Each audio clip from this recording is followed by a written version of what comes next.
Burkina Faso, Mali. Mauvaise nouvelle. Interdiction de voyager vers les États-Unis pour ces deux pays. Les détails dans cette vidéo.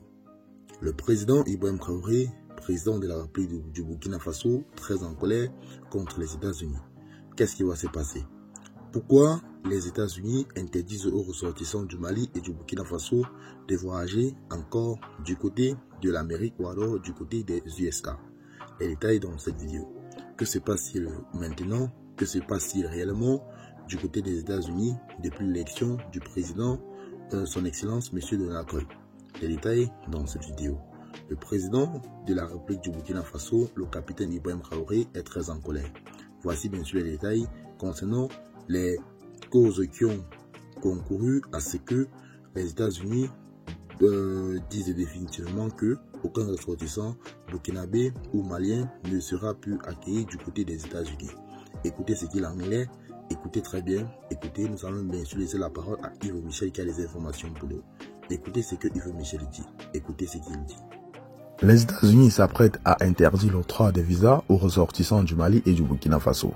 Dans le cadre d'un nouveau durcissement des restrictions migratoires sous l'administration de Trump, cette mesure, révélée par une note interne consultée par Reuters, s'inscrit dans une politique plus large visant 41 pays.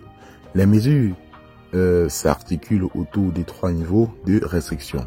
D'abord, la suppression totale des visas qui concerne 10 pays dont la Corée du Nord, l'Iran, la Syrie et le Cuba.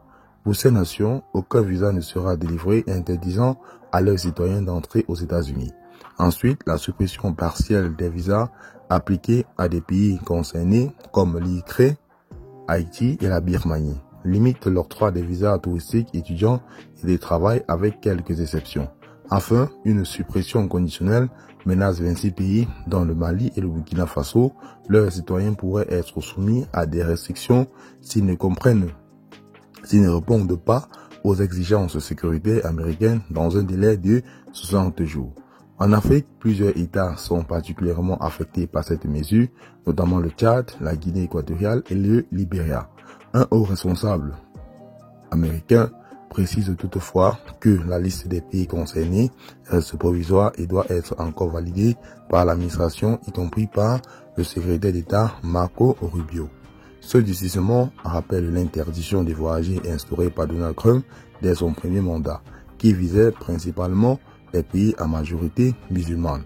Malgré les controverses et les batailles judiciaires, cette mesure avait été confirmée par la Cour suprême en 2018.